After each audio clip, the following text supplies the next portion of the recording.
이번 일주일 새벽 기도회 기간 동안에는 고난에 초점을 맞추는 것보다는 기도에 초점을 좀 맞춰 보겠습니다.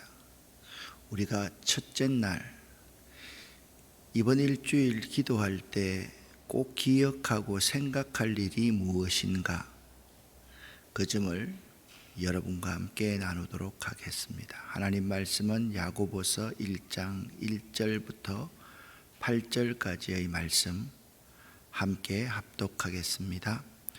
하나님과 주 예수 그리스도의 종 야고보는 흩어져 있는 12지파에게 문안하노라. 내 형제들아, 너희가 여러 가지 시험을 당하거든 온전히 기쁘게 여기라. 이는 너희 믿음의 시련이 인내를 만들어내는 줄 너희가 알미라. 인내를 온전히 이루라. 이는 너희로 온전하고 구비하여 조금도 부족함이 없게 하려 함이라. 너희 중에 누구든지 지혜가 부족하거든 모든 사람에게 후히 주시고 꾸짖지 아니하시는 하나님께 구하라. 그리하면 주시리라. 오직 믿음으로 구하고 조금도 의심하지 말라. 의심하는 자는 마치 바람에 밀려 요동하는 바다 물결 같으니 이런 사람은 무엇이든지 주께 얻기를 생각하지 말라. 두 마음을 품어 모든 일에 정함이 없는 자로다. 아멘. 사도행전 15장에 보면 이 시기가 주후 48년부터 46년 정도가 되는데 모든 사도들이 모여서 예루살렘 공의회가 열립니다. 예루살렘 총회가 열린 것입니다. 이 회의에서 결정한 것이 뭐냐면 오직 구원은 믿음으로 말미암는다라는 결론에 이르게 됩니다. 그런데 여기에 예상치 못한 부작용이 발생합니다. 구원이 오직 믿음으로만 이루어진다면 아무렇게 살아도 되지 않겠느냐? 실컷 놀다가 끝에 가서 믿어도 되겠네? 우리의 삶과 행위는 크게 신경을 쓰지 않아도 되겠네와 같은 도덕 폐기론자 내지는 율법 폐기론자들이 일어나기 시작했습니다. 이에 대해서 사도 바울과 동력하는 입장에 붓을 든 사람이 야고보입니다. 우리는 단순하게 생각해서 바울은 믿음을 강조하는 사람이고 야고보는 행함을 강조하는 사람이다, 이렇게 성경을 받아들이는데요, 실상은 방금 말씀드렸듯이 바울이 믿음으로 구원받는다라고 했을 때 부작용이, 아니 그러면 삶은, 행함은 이런 부작용이 있었기 때문에 이 바울의 동력하는 입장에서 믿음의 사람은 이렇게 행함도 있어야 된다라고 붓을 든 사람이 야고보라는 것입니다. 야고보 사도는 사도들이 세운 온전한 교리가 왜곡되자 믿음에 대한 오해를 보충 보완하기 위해서 붓을 든 것입니다. 그러기에 야고보서는 행위를 강조한 게 아니라 진짜 믿음이 무엇인가를 설명하기 위해서 기록된 것입니다. 이런 관점에서 야고보서를 읽어가면 믿음과 행함이 모순되는 것이 아니라 믿음으로 말미암는 구원을 얻는 사람, 진짜 믿음은 이런 것이다라는 것을 설명하기 위한 것이라는 거예요. 참 믿음은 믿음과 행위가 조화되어 나타나야 하는 것입니다. 2절 말씀을 보니까 이렇게 말씀하고 있습니다. 내 형제들아, 사람이라고 한다면 여러 가지 시험을 당할 수밖에 없다. 이 세상에 70억 인구 가운데 모든 사람은 여러 가지 문제를 가질 수밖에 없다. 그렇게 말씀하고 있습니다. 너희가 삶을 살아가면서 여러 가지 문제를 당하거든 온전히 기쁘게 여기라 그렇게 권면합니다. 이 말은 단호한 명령어법입니다. 그리고 나에게 시험이 오거든 주님의 명령처럼 온전히 기쁘게 여기라 그렇게 말씀하고 있고 그 시험에는 하나님의 섭리가 분명히 있다라고 그렇게 말을 하고 있습니다. 릭 윌레는 이런 말을 합니다. 당신이 알아야 할 4가지의 삶의 진실이 있다. 첫 번째, 문제는 반드시 있다. 두 번째, 문제는 예측할 수 없다. 세 번째, 문제는 가지각색이다. 네 번째, 문제에는 뜻이 있다. 그러니까 여러분과 제가 이 세상을 살아가면서 반드시 여러 가지 문제는 누구도 예외 없이 있다는 거예요. 저는 이 말씀에 참 공감이 돼요. 여러분 지금 멀쩡하게 여기 다 앉아 계시지만 각 가정마다 개인마다 문제가 없는 사람은 한 사람도 없습니다. 그렇지 않습니까? 다 문제가 있습니다.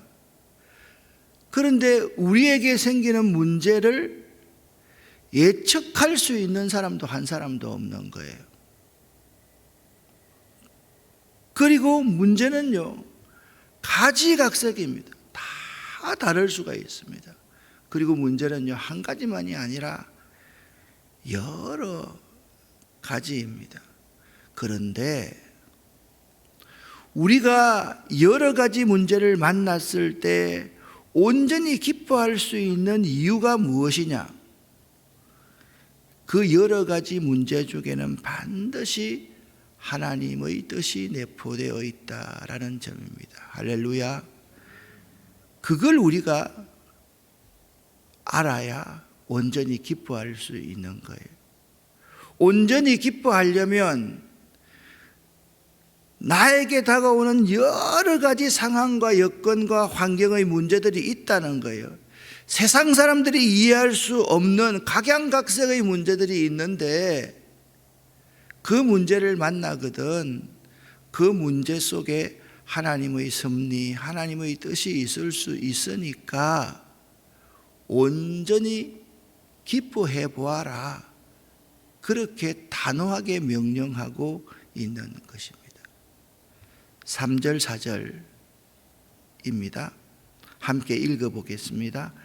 이는 너희 믿음의 시련이 인내를 만들어내는 줄 너희가 알미라. 인내를 온전히 이루라. 이는 너희로 온전하고 구비하여 조금도 부족함이 없게 하려 함이라. 아멘. 여러분과 저에게 갖가지 문제가 다 있지 않습니까? 그런데 나에게 온전히 기뻐할 수 있는 믿음이 있으면 그 여러 가지 문제들이 나를 순결하게 해주고 나에게 인내심을 길러주고 내 인격을 성화시킨다라는 것입니다.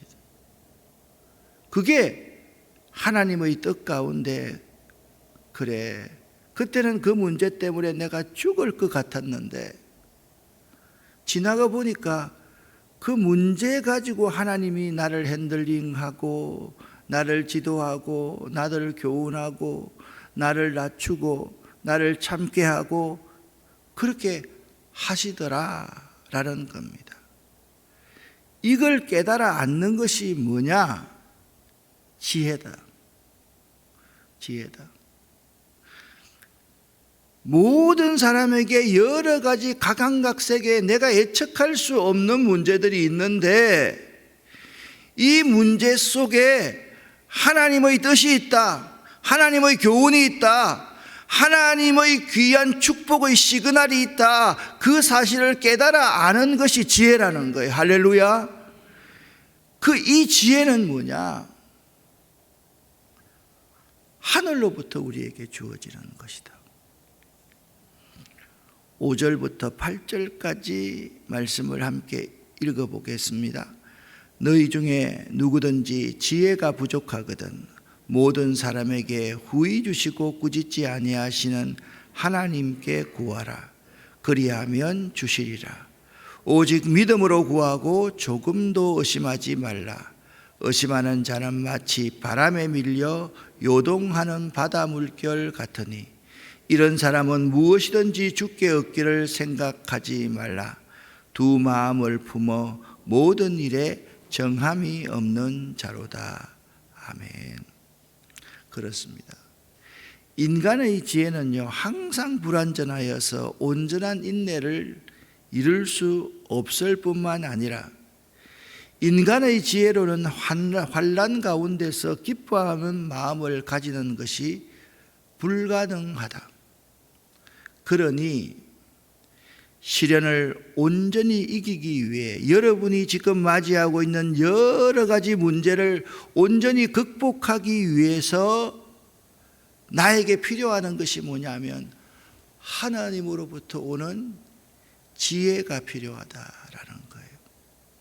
하늘로부터 오는 지혜가 없으면 여러 가지 문제를 만나면 사람들이 좌절하고 절망하고 그리고 그 문제를 딛고 일어설 수가 없는데 하나님께로부터 오시는 지혜가 나에게 있으면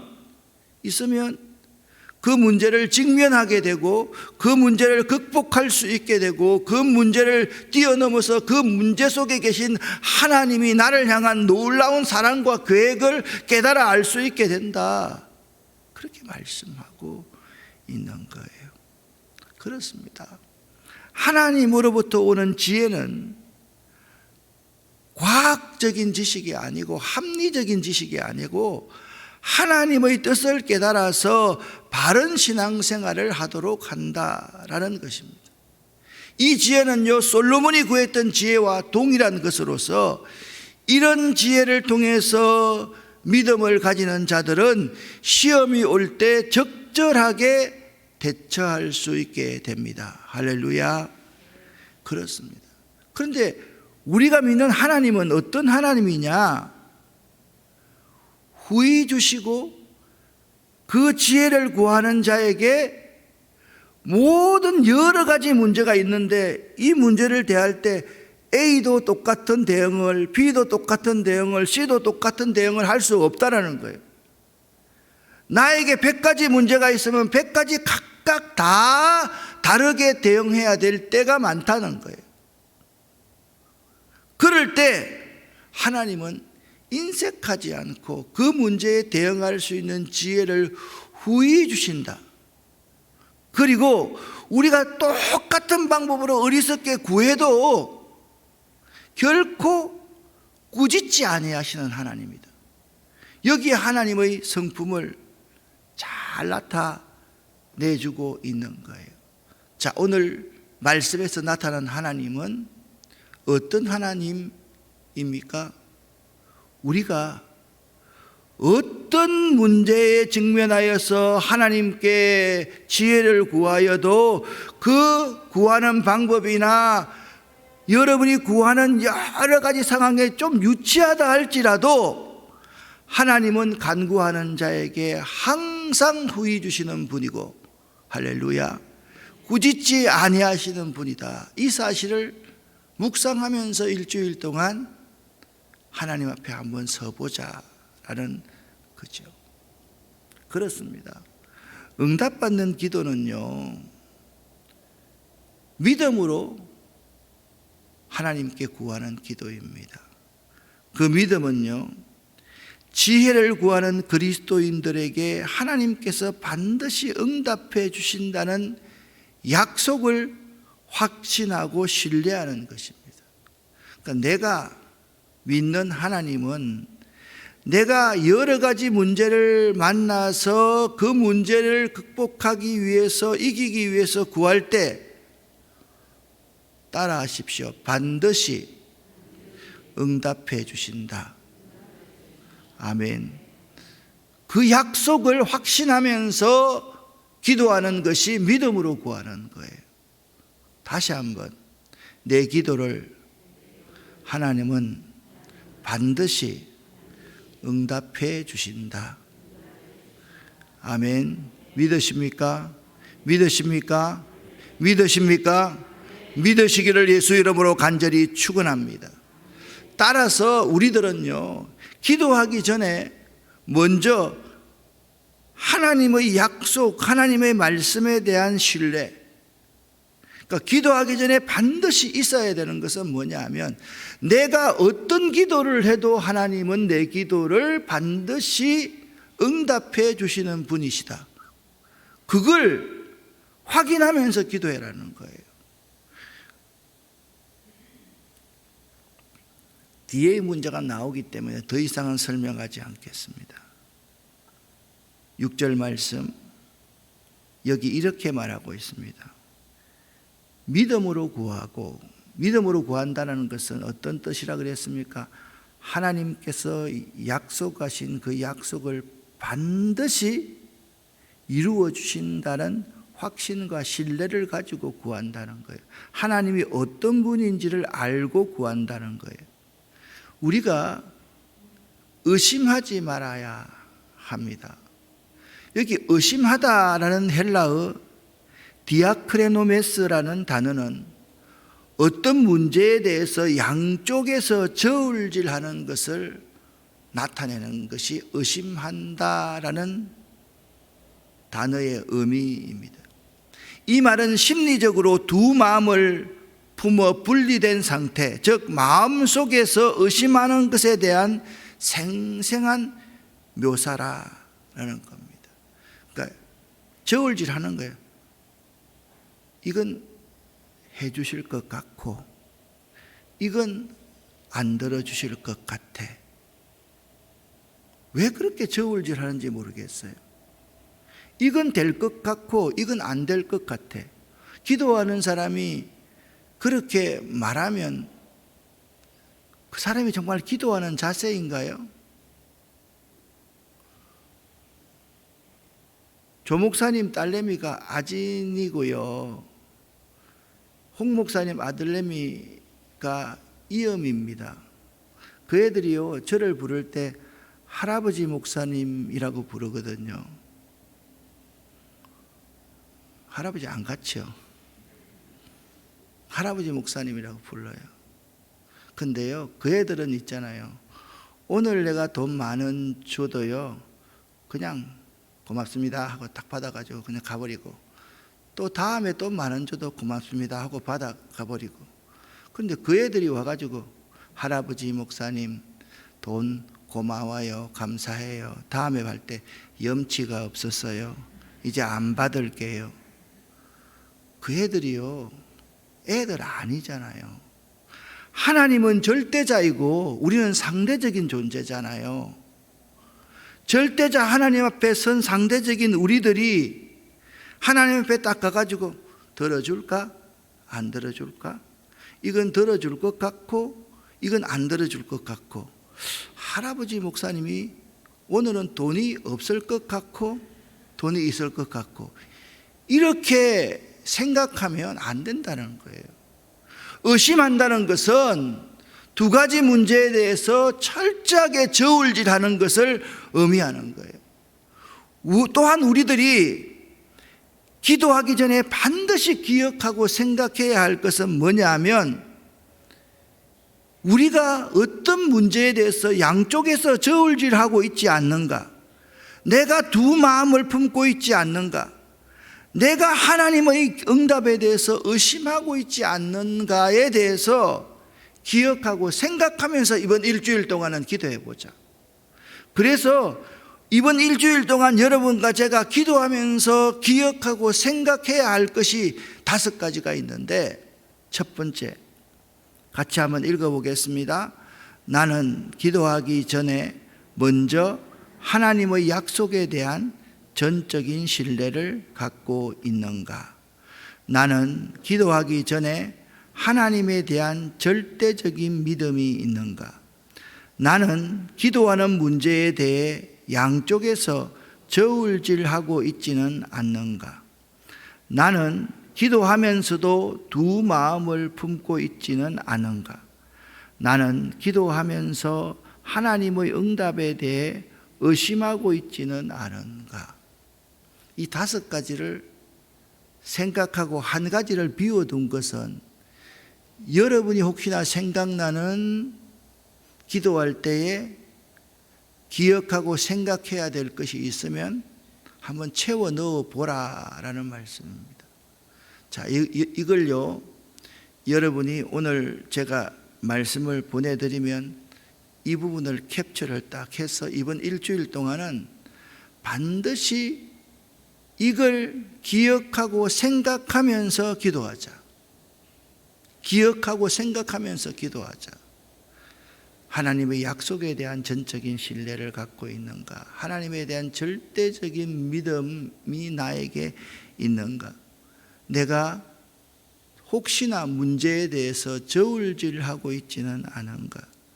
두 마음을 품고 있지는 않은가? 의심하고 있지는 않는가? 똑같은 문제입니다. 5가지 문제가 다 똑같은 문제입니다. 똑같은 문제를 한 가지로 여러분이 생각할 수가 있고 5가지로 나누어서 생각할 수 있습니다. 여러분과 제가요, 이런 것을 생각하지 않고 기도한다는 것은 주께 무엇을 얻기를 아예 생각하지 말라 말씀하고 있습니다.